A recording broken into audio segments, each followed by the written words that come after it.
Salut tout le monde, j'espère que vous allez tous très bien.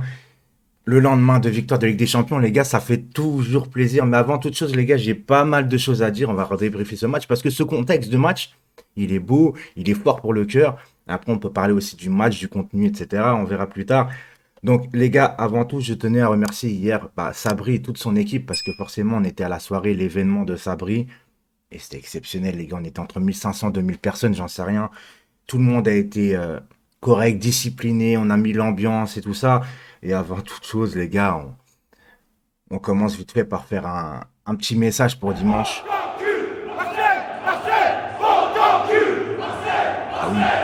Bah oui, les gars, Marseille, on t'encule, bien évidemment.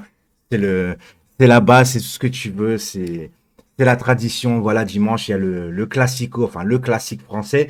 Donc, on sera avec OP, etc. D'ailleurs, en parlant d'OP, les gars, voilà. Christopher, OP, Abou, en tête de liste, bien évidemment, Sabri.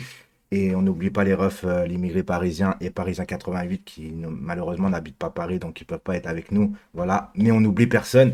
Les gars, Sabri qui a fait aussi des cadeaux, les gars. Donc nous, on était en avance, on a préparé la salle avec eux. Moi, j'ai eu une petite doudoune, donc encore merci, merci beaucoup à Sabri. Dites-moi en commentaire d'ailleurs, les gars, ceux qui étaient là, parce que franchement, c'était propre.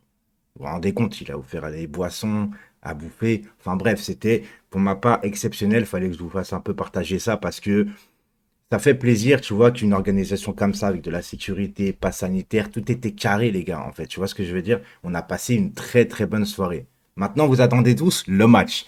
Alors le match, les gars, on est passé par plusieurs émotions. On va pas se mentir, les gars. On a trop de, pour l'instant, de carence pour aller au bout de cette Ligue des Champions. Pour le moment, il y a le temps de progresser, de monter en puissance. Déjà, défensivement, les latéraux, les gars, les deux buts qu'on se prend, hein, c'est centre d'un côté, but de l'autre. C'est les deux mêmes. Limite, pratiquement les deux mêmes.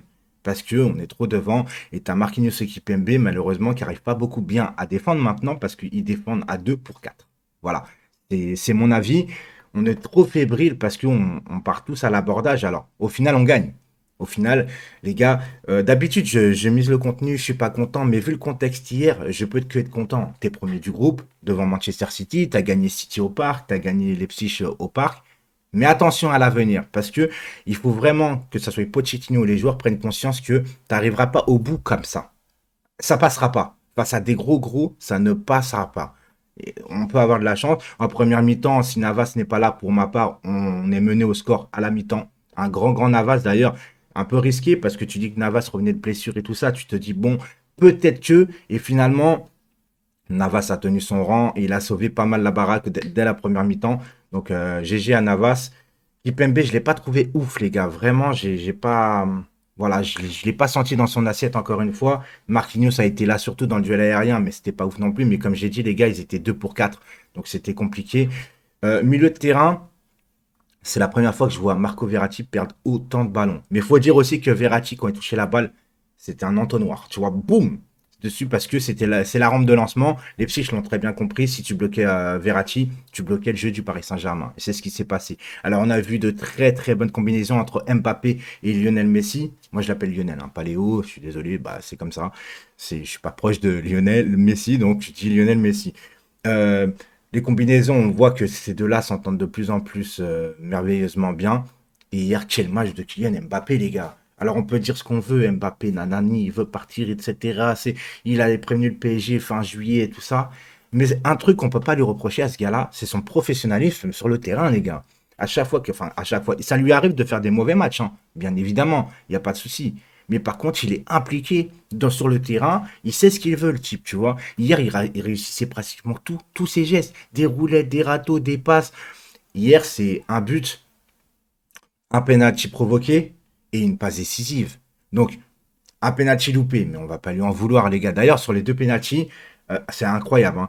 Le penalty de Messi, j'avais dit à Christopher, avant qu'il tire, je sens une palinka. Palinka.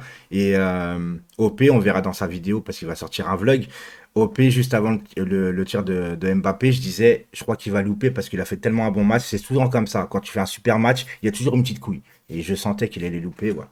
J'ai eu deux raisons sur les deux penalties. C'était un peu bizarre cette sensation. Mais voilà. En tout cas, quoi qu'il en soit, les gars, j'ai trouvé un Paris Saint-Germain, bien évidemment, timoré, etc. Mais tu gagnes. Tu gagnes. Et je pense que tu gagnes à l'italienne en vérité. Alors à l'ancienne, hein, ceux qui ont vraiment connu ça, c'est que t'as pas besoin de beaucoup d'occasions, tu es dominé dans le jeu, mais tu es chirurgical.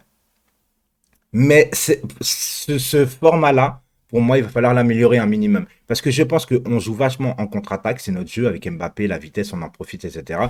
Et d'ailleurs, alors là, je vais mettre un pavé dans la mare, les gars, hein. Je vais mettre un pavé vraiment dans la mare. À chaque fois que Neymar n'est pas là, Mbappé, je le sens plus libéré. Est-ce que j'ai tort? Est-ce que vous pensez que j'ai raison? Est-ce que je suis dans la paranoïa, etc. Je trouve que Mbappé sans Neymar, il prend le jeu à son compte un peu plus, il est plus libéré, il est plus vif, enfin tout ce que tu veux, mais voilà. On va pas parler des absents, de toute façon. Les absents, pour ma part, ont toujours tort. Tu vois ce que je veux dire? Alors, les pro-Neymar qui veulent le défendre encore une fois pour sa énième blessure. Ouais, c'est pas de sa faute, c'est le Brésil, nanana. Et Paqueta, alors. Et Paqueta, le mec, il joue pratiquement tous les 2 jours, il est jamais blessé. À un moment donné, il faut savoir pourquoi il est blessé. Tu vois ce que je veux dire? Mais bref, c'est pas grave.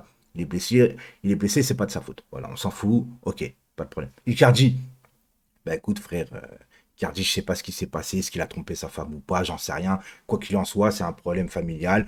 Le PSG lui a accordé, monsieur n'est pas bien. Bah écoutez, qu'est-ce que vous voulez que je vous dise par rapport à ça? Est-ce que vous voulez... J'ai pas à donner mon sentiment, c'est des joueurs, ils ont rien à foutre au Paris Saint-Germain. Je te le dis honnêtement, ils ont rien à foutre au Paris Saint-Germain. Voilà. Moi, nous, on veut des mecs impliqués, quoi qu'il en soit, et qui sont... Tu vois, les Marquinhos, les Di Maria, les mecs, on les entend pas, mais ils sont là, ils sont impliqués. Voilà, moi, c'est des joueurs que je respecte. Les joueurs qui en font trop sur Instagram, sur Internet, etc., ça m'intéresse pas.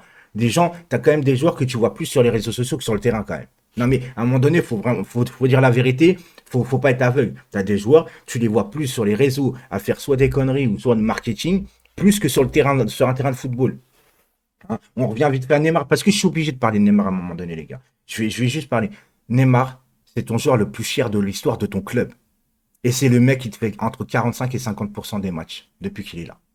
C'est absolument pas normal. Voilà. Bref, on en oublie avec ça. Alors certains vont me dire, oui, mais il t'a emmené en finale, au final. Oui, c'est vrai. Et j'ai été le premier à le dire, à le féliciter quand il nous emmène en finale de Ligue des Champions, en finale 8. Mais bon, tu me ressors 1 an sur 4, quoi.